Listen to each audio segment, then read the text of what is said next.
and it ain't the way I like. On the replay, wish I could get a replay. Don't mean to hold ya, but I wanna do over. Gas up the ship, shoot me a text and let me know when it is time. I wanna get off, I wanna get off. 1 star, would not recommend an eagle far from here. I wanna get off, I wanna get off. A music podcast for the culture. Wild, wild thoughts.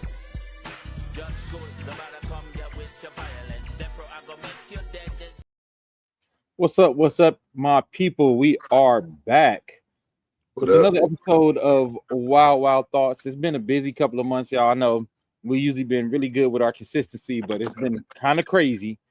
So we back. We back in the thick of things. Man, it's a whole lot to talk about. You know, last few weeks. How you been, Reed? The last few weeks, you know, what you been doing with your so-called time off? Yeah, time off. I heard of that, but I've never seen it before. I'm just, you know what I'm saying, grinding, man. I'm glad that tax season wrapped up and that's all behind me now, because that took a major slice out of my time. We've been gigging, you know what I'm saying, and getting prepared for this another album project I'm going to be working on in a couple of weeks. So I'm getting the studio all ready for that. So busy nice. work, man. Good, man. Well, like you said, as everybody know, we've been super busy. We've been doing a lot of shows. We've been prepping for a whole bunch of stuff. I just got a phone call today that we're gonna be doing a photo shoot soon for the new album. So, you know, things are happening, things are in the mix, but you know we got to get back to Wild Thoughts, man. Absolutely. And we got a whole lot to talk about today, man. You know, it's crazy because I be trying not to talk about Trump. I really do. Like, you know, because I feel like you can kind of get Trump fatigue. Yeah. This nigga, he just so wild. You don't have a chance. Like, you don't have a choice. Right. I think that's the design, though, man, because every time something weird happens these days, I start looking at the subtext and, like, seeing what legislation the Congress is trying to push through or some other stuff is going on, because I think he does a lot of that stuff to distract, and it works. He'll say something crazy as hell, and everybody responds to it, like opening Alcatraz is the current thing. And I'm like, okay, yeah. So what's going on behind the curtain? Because that can't be the soup of the day, you know. So yeah, it's the chaos. His chaos theory is a strategy. Yeah, man. So speaking of chaos theory and his strategy, Trump has been deportation happy, but there's been a lot of things in the news, right? And this is the thing, like you said, V-Ray, like his strategy to flood the zone, what he calls it, just to have a whole bunch of stuff for, like, so the news cycle can't even keep up and catch on. Yeah, we are already to 2 or 3 new subjects this week, but just what was it, Sunday? I think it was just Sunday. You know, a lot of people were up in arms about him. They asked him if he think it's his job to uphold the Constitution, and he said, I don't know. In regards to people having due process, he was like, do you think everybody should have due process, legal or illegal, because the Constitution says that? He's like, I don't know. Yeah. I think the most basic part of being president is to uphold the Constitution. And what's interesting to me is, because I'm not surprised by Trump saying that, right? Like, when he does stuff like that or says stuff, it doesn't surprise me. Like, when people get up in arms, what surprises me is, you know how staunch constitutionalists Republicans are, and right. You know how they, like, base supposedly everything they do on everything. Oh no, we back, Shannon. I know I was a little late. I had to go renew my Costco card, and they was crowded as hell, man. I was over there adulting at a high level today. Upholding the Constitution is the most important. Hey, Steph, first and foremost, that the president, exactly. And the first thing is, like, we're literally holding lawyers, Supreme Court justices, everybody else to a lower standard than we hold the president of the United States to. And I was waiting to see the Republicans' hair on fire for a president saying he don't know if he's supposed to uphold the Constitution. And I didn't. I just didn't. And I was like, hold on, man. There got to be some Republicans left with some kind of balls that will come push back against this. And I think maybe 2 Republicans came out and was like, "No, that's not right. We need to like uphold the Constitution no matter what." Right. Yeah, I saw that. I was gonna say they kind of chip away here and there, because there have been some that spoke out over other stuff as well. But you're right. It's like 1 or 2 or 3 maybe, and that's pretty much it. And they may speak out on that one particular issue, but they don't break from the pack overall. And this is the question I ask, so because when it comes to like partisan politics, some stuff you'd be like, I'll get upset about, or some stuff you'd be like, that's crazy. Yeah. But the question to ask is like, what would have been a response if Barack Obama said, I don't know if I'm supposed to hold up the Constitution, or I don't know if I agree with this part of the Constitution. Right. Democrats and Republicans wearing a brown suit. Yeah. Yeah, like they went crazy when he wore a tan suit. You would thought he was a terrorist. Right. So imagine him saying as president, I don't know if I'm supposed to hold up the Constitution. And none of the Democrats come out and say nothing. Yeah. That's like we are really wrapped up in a cult of personality right now in regards to like Donald Trump being able to do, say, and get away with anything. And I just don't know. And tell me if you have any thoughts. I don't know how the country recovers after this. How does the country, because like after this, China is on TV talking shit about America. That ain't never happened. Yeah. Canada on TV talking shit. You know what I'm saying? It's like people who were supposedly scared of America, or where America is viewed as this superpower, are not viewed as a superpower no more. So like, regardless of what happens, what happens during Trump, my question is, what happens after Trump? How does America recover after Trump? Because our allies ain't rocking with us. Our southern and northern borders, Canada and Mexico ain't rocking with us. He throwing trade wars on people that's supposed to be his allies. Like, what is it gonna look like after? And will America be able to recover and restabilize again? Because I feel like he's gonna be like the cause of a lot of destabilization in the next 3 years. Mind you, we only 100 some days in. Right. No, you're right, man. I don't think. Well, I was about to say I don't think he's going to survive. The Republicans are going to survive this administration as far as the next presidential election, but they may, because they're manipulating the voting rights so much that they're thinning the herd as far as Democratic voters.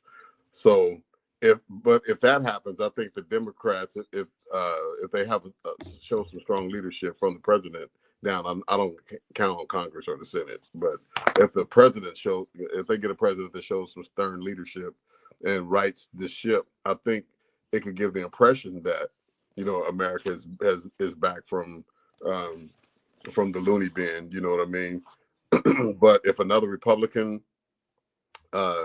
president takes the seat, J.D. Vance, God forbid, or whoever else, I think what we're seeing is the low-key white supremacist surge from the 70s and 80s, when they stop wearing the hood so much and start rocking suits and working their way through Congress. Right. We're at that point now where they're making national legislation and running for president. So if another president gets into play, I think they'll just keep the status quo of what Donald Trump has established. As maybe they would make some repairs as far as trade, but as far as race dealings and the civil rights and education in the school systems and colleges and stuff, I think they'll keep that or make it worse. Internationally, if we don't get a Democratic president, and I think that black eye is here to stay. This is the new normal for international relations, trade relations, and stuff like that. More countries got big weapons now too. You know what I'm saying? Like what's the name? Who's scrapping? India, and they're firing at each other, and they both have nuclear weapons, and they're like, who's going to tell them no if they decide to really set it off and shit? You know what I'm saying? So the whole governance is way different now, in my opinion. And so that's what I was asking. Even if we get a Democratic president next, do you think it's like forever going to be different? Like, do you think he's gonna have more presidents wilding out like him and just governing through executive order, or do you think somebody's gonna? Because the Democrats, the Dems, they don't have balls, so I could see them not having the balls to, governed through executive order. So, well, I think some credibility could be reestablished if a lot of these policies that are executive order and not even laws really get rolled back. The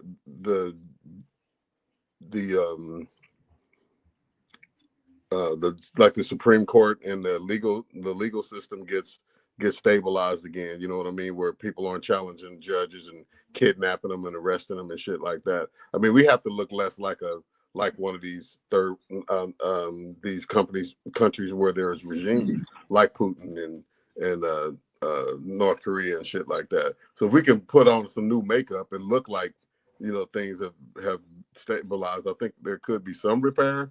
I don't think it's ever going to be what it was. I don't either. I think they tore a hole in the space-time continuum, and that's just what it is. Yeah. Let me read some of these comments. Stephanie said, I'm hoping and praying that they really know that this is Trump and not American people, and when the next person gets in office, it's not one of his cronies. They will get back in line with us. Basically what you just said, V-Ray. But also, I agree. I've heard basically the countries know that this is Trump and not actually the American people. But I think the damage is done regardless. You know, like that damage is going to trickle down to the American people regardless. And the thing is, I think on the national level too, is that even though Trump is taking point on all these crazy ass changes and people acknowledge that it's him, he got in. There's only one way he got in office and got in charge. You know what I'm saying? Yeah. So I think that people are still gonna look at this as a nation and not necessarily as Trump, because he didn't become president to make these changes without being empowered by, you know, a segment of the voters and some cheating. But I'm just saying that that the numbers of what the votership was are super high. You know what I'm saying? Even though it's a slim margin, 50% or 51% of those voters voted for Dude. All right, Shannon said, Dame, we are living in wild times. I heard an ad on the radio at least twice today from the Department of Homeland Security applauding Trump for deporting A3 illegals and having the lowest illegal interest rate in years. The ad went on to say that illegals will be detained, charged $1,000 daily, deported, and never let into America again. It ended by saying illegals need to leave now and register to come in. And there's an ad by, what state is she in? There's a congresswoman in one state. She basically made an ad like, y'all need to volunteer to get out of here because we coming to get you. You know what I'm saying? Like, that's where it is. That's where we is. And hey, I'm sorry that's where we are, but this is what's going on in America. And latest and greatest today, V-Ray, you was talking to me about this, you know, off the air. Trump has been in talks with Rwanda to deport illegal immigrants to Rwanda. And that's interesting, huh? And troublemakers. Right. So that means he can put anything under that umbrella, right? Right. Illegal immigrants and troublemakers to Rwanda. He added that troublemakers. I meant like he spelled niggas wrong. Yeah. And that's what I want to talk to you about. Why do you think specifically he's targeting Rwanda? And I think I know your answer. And why is he targeting Rwanda? And what would that look like? Because he's already said he thinks he should be able to deport non-American citizens and American citizens if they are troublemakers. Right. So go ahead, let's speak on it. What you feel? Well, I think that he's already setting the chessboard up, because he's already found Latin American or not Latin American country, but Venezuela basically, to deport Mexicans and and stuff like that. You notice that prison there is full of mostly Mexicans, right? So I think they're getting a black location for the black people to put them in like their motherland, or at least around their own people, and that, I think that's the motivation for it. Rwanda has been known for corruption like from way back and shit, so that's already a playing field for them to go in and move some money around, and, you know what I'm saying, get the right people to agree to that shit and make it happen. And then they're going to start disappearing black people, right? So, and I know we're going to stay on this topic, but the thing that keeps coming to mind for me is, like, I don't see them busting no white illegal immigrants. Like, where are the white people going to get? Are they going to Venezuela? Are they going to Rwanda? Are they just going home and go to sleep and shit. Like, you know what I'm Yeah. saying? They don't seem to be bothering anybody but the black and brown and non-white targets. So that's what I think in a nutshell. I agree. She said, Shannon said, or Asians. Yes, because there's a huge Asian immigrant population, Right. legal Asian population out here too. And yeah, that's what I said. I said, oh, he's targeting a place that where he could, like how he's in El Salvador, he's literally just shipping people from El Salvador, anybody Mexican, anybody brown, anybody who look like they could be Mexican, he just shipping to El Salvador. Right. So now I feel like he's like, oh, now I need a place I could do that with black prisoners. So I could send Haitians and American blacks. Because there's already been a few cases of actual American citizens being shipped to El Salvador just because they were Latino. Yeah, I know. That's what I was saying. That. So it's like that he's brown enough. You know what I'm saying? And, Close you know, enough. and you know how people lump, you know, Mexicans and Puerto Ricans and all this as just Mexican, right? It's like, motherfucker, I'm not Mexican, I'm blah blah blah and shit like that. That's that we don't see color, we only see brown. You know what I'm saying? We don't care what your real birthright is or what Hey, your you name brown is. with a tattoo, you gotta go. Oh yeah, it could be fucking I love mom and shit. Yeah. Oh, he's from the mom gang. You know what I'm saying?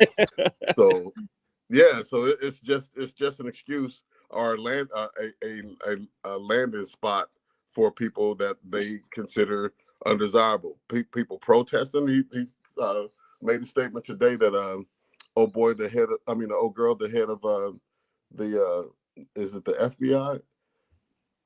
Or that they're coming after protesters. He warned protesters to watch their ass and shit in a press conference today, saying that they're gonna go after protesters. Like protesting is not illegal; it's actually a constitutional right. So, on what grounds do you arrest people and put and detain them? You know what I'm saying? You don't arrest them in L.A. and put them in the L.A. jail. You fly them to Louisiana or somewhere out of state and shit. Like why? Do you do that to disenfranchise them, take them away from their support system and shit like that? Put them in somewhere where they're alienated and shit. Right. And it's like that's Russian playbook, and you know what I'm saying. The North Korean playbook and shit like that, just disappeared motherfuckers. Like when the unrest was going on after old boy got killed, when dudes kneeled on his neck, they was just pulling up in vans and snatching people off the street and shit. You know what I'm saying? George That's Floyd, literally what they're doing right now. Yeah. For these students, like the dude that they just let out of jail, that was from the Columbia, the student from Columbia. Yeah, that they held him for 2 weeks and stuff like that. He was just handing out flyers and protesting. There was no link to him with Al Qaeda or you know what I'm saying, Hamas or any of that shit like that. They just didn't like that he was a voice. It's like how they shot all the black leaders like Malcolm X and you know Martin Luther King and shit like that. You take away the leaders and try to scatter the followers. So it's just grimy, man. It's just so blatant that it's really a little disheartening. But instead of getting discouraged, it really just makes me personally want to fight. You know what I'm saying? Fight this shit. But No, it's just for like, real. you got the audacity to just do this shit in my face, like what the fuck you gonna do, kind of shit. Like you know what I'm saying? Yeah. Like, Stephanie said they bend and switched the narrative and said mom means Mexican organized mafia or some stuff. yeah. You got to have a tattoo of Donald Trump and shit. That's the only way. Right, that's the only way. Go to work and go home and shit. But even that ain't gonna help the Latinos because you know there was Donald Trump supporters who was getting deported like day one. Yeah. Like crying, like I didn't think he meant me. Yeah, Right. he meant your ass, player. Yeah. The 2025 playbook is real. Yep. So yeah. All right. Well, so I don't want to get people all exhausted with Trump. So let's get into some fun shit. All right. So V-Ray had an idea to ask the audience and each other if you could pick one black icon to sit down and have dinner with or hang out with for a day, get to pick their brain, but it's only one, dead or alive, one black icon. Who would it be? Do you have an idea who you would sit with, V-Ray, and why? Yeah, but I have to change the rules after I suggest them and shit.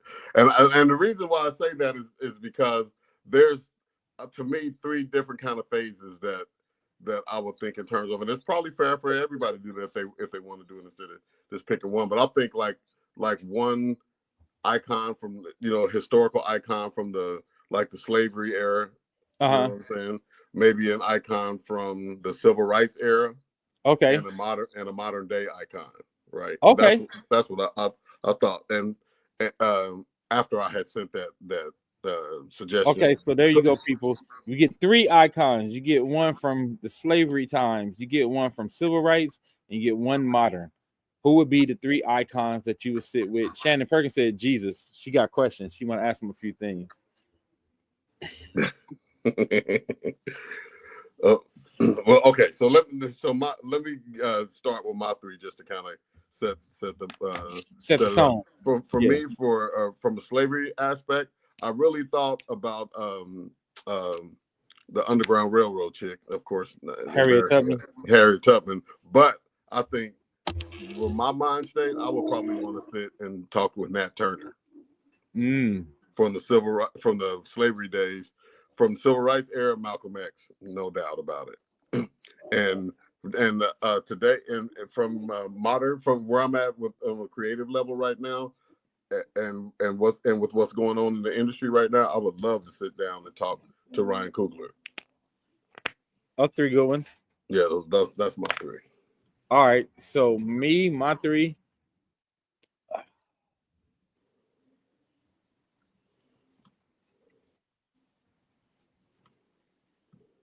Shannon said, V-Ray, we are sharing the same brain. All right, so from slavery times, I would probably do John Brown. Yeah.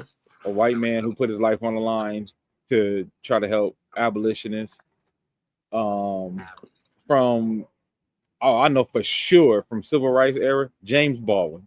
I want to sit down and have a cup of coffee with James damn Baldwin. I just would like to talk to him. I don't even think you have to pick his brain. I think he could just start a conversation. He's going to be dropping nuggets. Right. He's one of my favorite civil rights activists, one of my favorite writers, my favorite poets, one of my favorite orators. Just hearing that dude speak. I don't know if y'all ever saw the debate with James Baldwin and I think it was McKinley. If you get a chance, watch it. It's really good. It's really good, and it's basically talking about the plight of Black people in America. And he's debating a white man on basically like, is it real? I mean, shit we still talk about today, basically, right? Right, exactly. Is what Black people going through real? And when I talk about the way he laid it out and just the tone of voice, the way he dropped it, his syncopation when he talked, so eloquent, man. So James Baldwin. And let me just on the James Baldwin tip. One of my favorite times that I saw him speak was actually on, of all things, the Merv Griffin show. Have you seen that clip? Yeah, I saw that clip too. Man, that was so. I love that to my toes, man. Just to hear him break it down about, you tell me that you know that there's this utopic treatment of Black people, but where is that shit? I don't, it's not where I live. You tell me the schools are equal, and the kids in my school got the old books and blah blah. So I thought that was really dope. That's one of my favorite James Baldwin. Yeah. Sorry to cut you off. From today, creatively today, who would I sit down with? That's a tough one. I mean, it don't have to be creative. I'll just say that just because Ryan's blowing up right now. Right. You know what I'm saying? But I got some honorable mentions that. You know what? I would talk to Kobe Bryant. Yeah. I would talk to Kobe Bryant. Kobe, just because of his drive, his mentality, his basically like he found a way. Just from what I hear of him speaking to other people, he basically found a way to bottle up his philosophy and pass it around to people. Yeah. And I think that's super huge. And I think that's something very like, a lot of people can't do that. A lot of people can't, like, they can do it for themselves, but to do it for themselves and help other people, like, oh no, this is my mentality, this is how I do it, this and be able to incorporate it, I think that's kind of amazing. So that'll be my 3. John Brown, James Baldwin, and Kobe Bryant. All right, Stephanie got a good one. She said Uncle Tom, James Baldwin, W.E.B. Du Bois, and Billie Holiday. Not one in anyone in modern time yet that I would like to sit with. That's dope. Harriet Tubman, Stokely Carmichael, Kendrick Lamar. Nigga, I saw Stokely. I was that nigga from Mint Condition. That's a good one though, Shannon. Yeah, that's a good one. All right, so what's some of your honorable mentions, V? Robert Smalls from the slavery times. You know, Robert Smalls is the escaped slave who commandeered the ship. Yeah, and passed himself off as the captain while he sailed. Yeah. That's So some real gangster shit right there. But Robert Smalls, that sounds like some shit I would get killed trying to do back in them days and shit. Right. And a modern one is Michelle Obama. I would love to, like, you know what I'm saying? Like, man, Michelle Obama is actually really funny. I've been watching her podcast. Yeah. She's hilarious, dog. Is that right? Like, you finally get to really see her real personality. Like, I mean, I always knew she was like a real black woman. Like, yeah. Like stuff that she say that is like shared experience of most middle class to poor black people in America. Like, Right. Watching her podcast, I'm like, she's super real, and she Is keep that it the in one with her brother? Yeah, her and her brother. If you started, get a chance. Watch the episode with her brother, Damon Wayans, and Marlon Wayans. It's hilarious. Yes. And then, like I said, there you see a lot of her personality shine. She's really funny, man. I'm like, yeah. She got a. I mean, I've seen her on talk shows, and it's like 5 and 7 minutes at a time of talk show. So I kind of could tell she was a little funny, but like when you get to see her, just like you could tell she's comfortable. She's not in the I'm the first lady or ex-first lady role. You could tell she's really just been Michelle. Right. Yeah. You're not even Michelle Obama. She just been Michelle. Yeah. You know what I mean? What did I see her on? I think she was on I want to say it was David Letterman's. That he has that one-on-one talk show. Yeah, the Netflix show. Yeah. What is it called? Something that needs an introduction or something like that. I think she was on there, but she was on something where it was like an hour-long format where they were able to talk about just talk in general about her experiences after the White House and stuff like that. And I just thought I just like eloquent black people that, like you said, you can tell they are directly from the culture, but they know how to represent themselves and get those same points across and speak on behalf of some of the things that we see without just being all niggified. She ain't coming out in booty shorts and shit, you know what I'm saying? And a blunt and shit and say the same shit, but you know what I'm saying? Yeah. The messenger fucks the message up. Honorable mention Michael Jackson. Yeah, that would be a crazy conversation. Yeah, that would be great. Or Prince. That would be another dope one to just like sit and smoke some weed with Prince and just have him talk shit and listen. Even the white doves cry. Yeah, or just witness dude create. Just I don't have to say anything. Just like run a couple of original joints like right here off the cuff. That would be me, man. But yeah, we have some great unsung icons. I mean, they can't even be referred to as icons since I'm saying they're unsung. But we have a lot more integrity that just doesn't get mainstreamed. So. Yeah, like the I was just talking about him the other day. I forgot his name, but the young man who actually invented like the successful stent for open heart surgery. Oh yeah, like him, and they gave the credit to the white man for years, but it was really the lab assistant. He couldn't be a surgeon just because he was black. You know what I mean? Even though he was, Stephanie said her honorable is Dizzy Gillespie and Duke Ellington. I love to know what made Dizzy Gillespie run for president. Dizzy Gillespie ran for president? I didn't know that. Now I want to know why he ran. Yeah. I would like to talk to Shirley Chisholm too. Yeah, Shirley Chisholm. Yeah. I like to talk to Shirley Chisholm. I would like to sit down with a sober James Brown.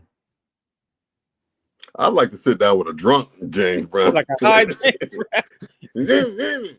I'm sorry. James. I heard when James got high and drunk, he was very paranoid, and you might end up getting your ass whooped. Or shot. In 1964, I'm gonna have to look that up. Somebody should make a movie about that. Disney Yeah, Plus I never knew that. That's crazy. That's a crazy story. That sounds like some fictional stuff, man. That's dope.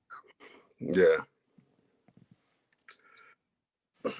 All right, so let's go to the next subject real quick. I don't know if y'all heard this, but there was a white woman who, I guess, a kid at the barbershop, not barbershop, kid at the park. Yeah.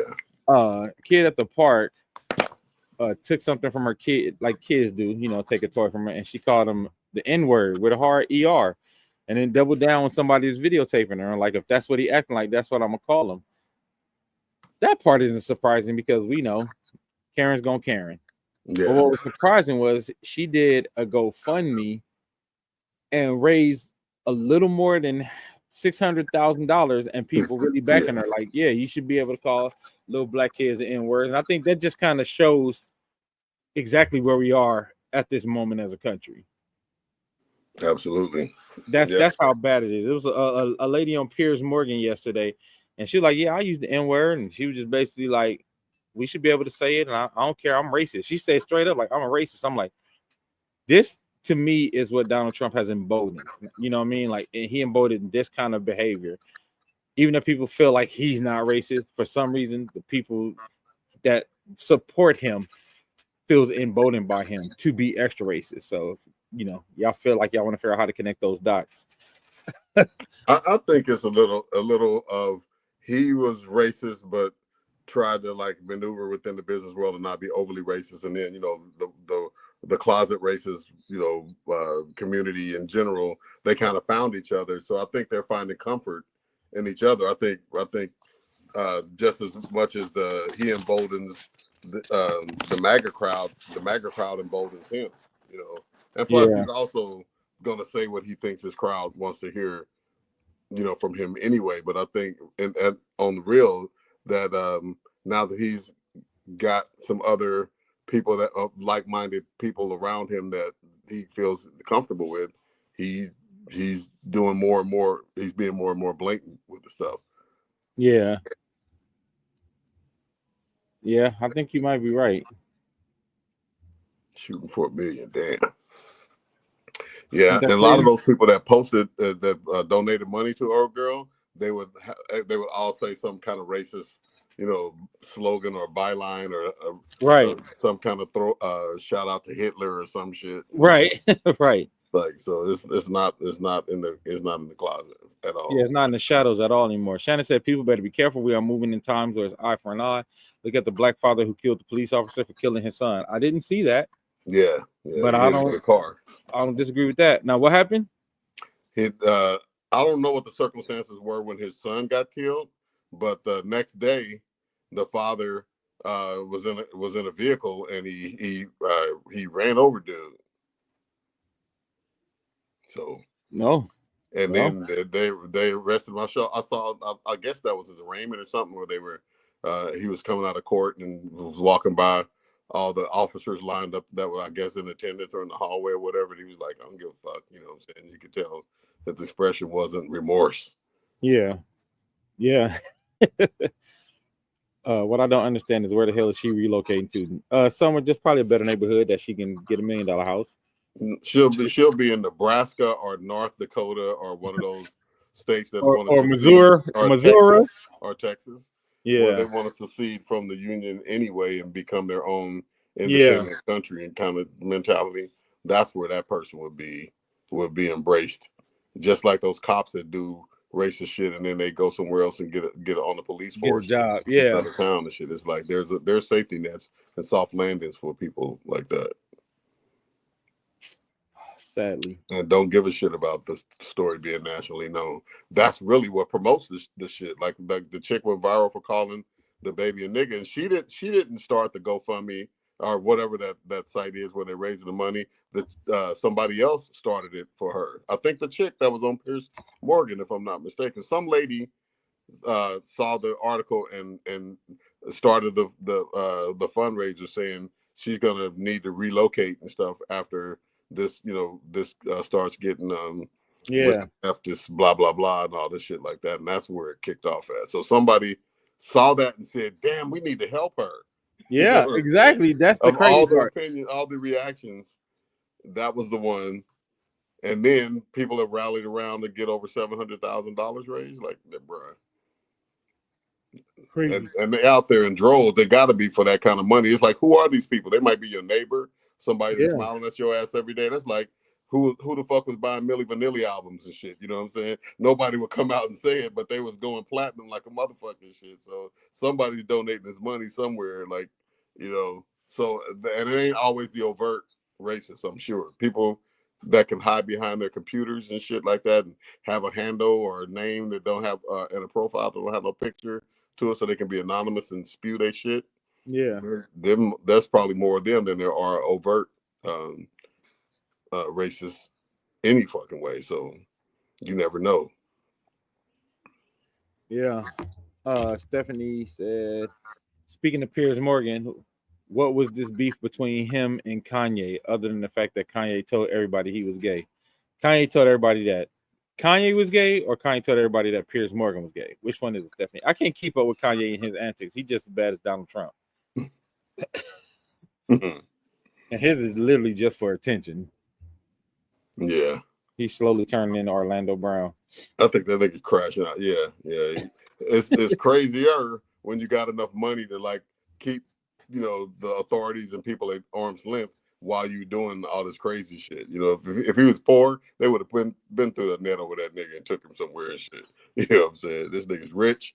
He can say crazy shit, make his wife go naked to an award show and shit like that, and tip heavily and just go home and go to bed and shit. But I'm curious to the answer to that question. Kanye said himself that he himself is gay. That was explain a few things. Kanye said Kanye came out as gay, basically. I guess so. Wow. It's crazy because I didn't even know it. This is how much news is happening. Because that would have been like front page news, and I haven't heard nothing about that. Yeah, I ain't either. Oh man, there's so much politically incorrect shit to respond to that with. Like, wow. So he got off Kim Kardashian and said, "You know what I want? I like men." Yeah. You know what I'm saying? Like, you're super gay if that happened. Damn, that's deep. I didn't know that. Wow, yeah, I didn't hear that. Now I'm gonna have to go Google the whole tea and fuck my browsing history and shit. Right, because all your shit gonna be popping up. Yeah. Are you bi-curious? Emails and fucking pop-up posts and shit. Like, how the fuck this get on my stream? Oh yeah. Yeah, I looked up Kanye gay, and now yeah, exactly. Then I gotta start advertisement. Googling pit bulls, advertisements is popping up. fast cars and shit. You know what I'm saying? Muscle cars, and pit bulls, and dead bodies and shit that like change the trajectory of my. You gotta change. I gotta fix my whole algorithm. Exactly. Finally, last but not least, the Diddy trial started today. Did they start the jury selection? They started jury selection, and it looked like they're having a hard time finding impartial jurors. So, you know, that's gonna get interesting. Hold on. Kanye said now that he is gay, he can say the word, the F. Hey, why is that the first thing you want? Like, I'm gay, so now I can say this, bro. You talk about crashing out on a whole different level. That's a new T-shirt. I'll bet you dollars to donuts you're gonna have to show up somewhere with a faggot T-shirt on it. Yeah. Yeah. Be like, what? I mean, he already did the swastika, right? Yeah, and I guess that didn't get him enough attention. He said, "Well, let me go gay." Wow. He's a gay black Nazi. Go figure. Yeah. 2025 bingo's card is already filled up. We're not even halfway through the year. Yeah, and it's like May. Ugh. These celebrities are exhausting. Yeah. Hey, what do you think about this tax that Trump is? Excuse me, the tariff that he's threatening on movies. It's like dumb. Tariff. It's dumb, and it's not going to work. Because how could you do it? If the director is American, but he wants to shoot something because it's written in sub-Saharan Africa. Who you tariff? Do you tariff the director? Do you tariff the people in Africa? Because you're using the crew from Africa. It's not like you're taking all American crew over there. Yeah. Like, how do you, or do you tariff like the movie when it's distributed? Like, oh, it was recorded in Africa, even though it was a American director. Like, it doesn't, like, how does it work? Yeah. Yeah. I thought he meant he would target the movie studio that, the home studio that I mean, so even that, like, so you're gonna try to draw the movie business totally out? You know what I mean? It's intellectual property. There's no way he can tear into that. Yeah, like, I just like he don't know. Like, I think somebody taught him the word tariff. He really likes it, and he just is using it for everything. Yeah. It's like Frank's hot sauce. He put that shit on everything. Yeah. He's just like tariff. He does seem like he got a word of the day, thesaurus. Yeah, he said it though. Tariff. I like the word tariff. He said it. He said, I like the word. Yeah. Do you like the definition though? Because it seems you don't understand it. Yeah, yeah. Especially the world market that you're trying to apply it in, and the ripples that are happening with that. Yeah. And he was. Did you see that clip where he was in the meeting with the press meeting with Canada's new prime minister or president or whatever their head dude is called. You know how they have the seats side by side and the press right off camera and shit. And so somebody asked something about Canada, and he's like, well, see, we really don't do that much business with Canada. Like, we want to be friends with them, but you know what I'm saying? Like, if we lose their business, it's no big deal or some shit like that. And the president of Canada was like, well, that's not exactly true, because we're actually your number one, your number one customer as far as like your exports and shit like that goes. So it's like, if you don't fucking know that, you out here throwing out tariffs like bingo cards and shit, and you don't even know that this is one of America's biggest, clients or customers or whatever, and the impact of what you talked about doing 100% tariff or whatever he pulled out of his ass and shit like that. It's like you're not even familiar with how this is going to be applied or what you're even asking for. You're just like a kid asking for a pony and shit. Like, you don't even know what the fuck a pony entails, and so you just like out naming shit and doing shit. Yeah, so man. I thought that was very telling about his awareness of what the fuck is going on, and him lying about, he's in talks with China, and China like, we ain't heard from that nigga. We ain't calling him. You know what I'm saying? Why the fuck would we call?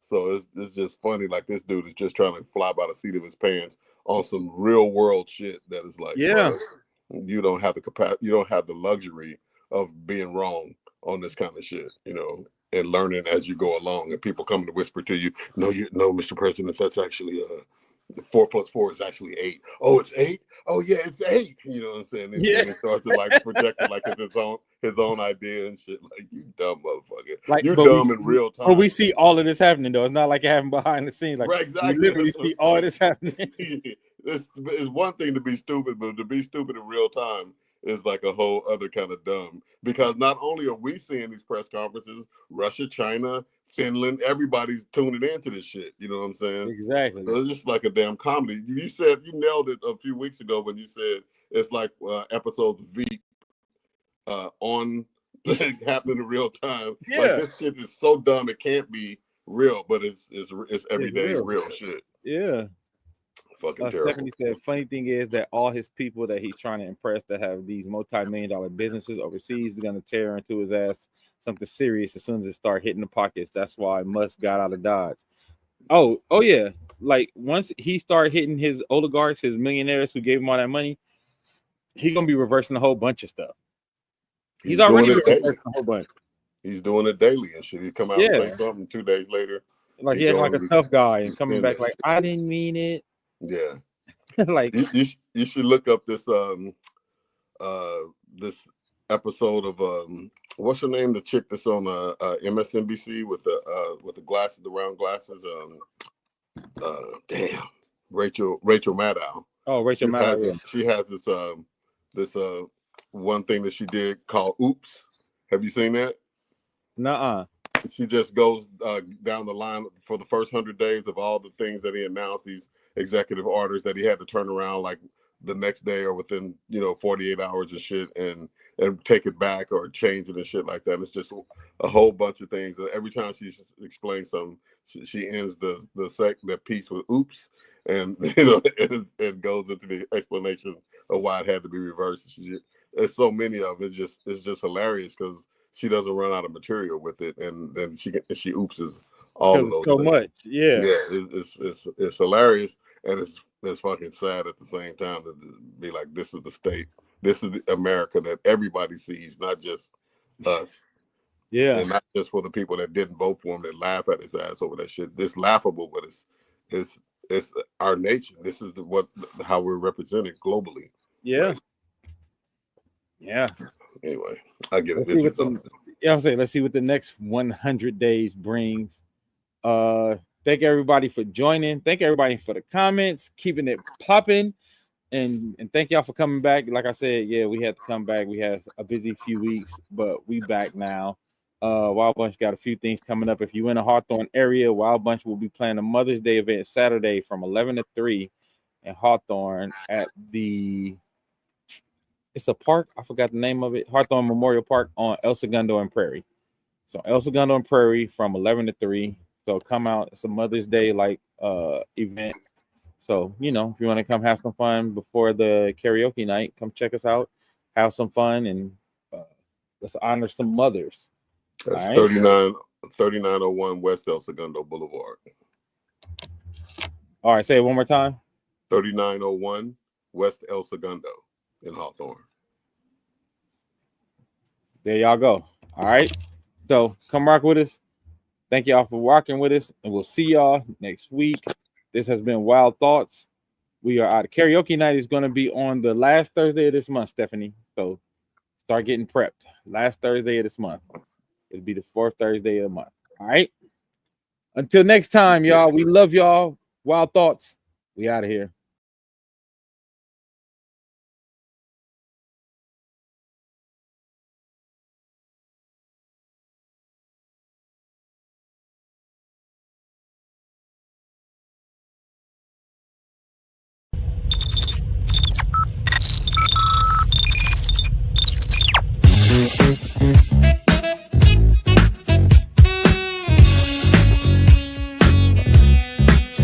Stop the world, let me off. I don't like this destination.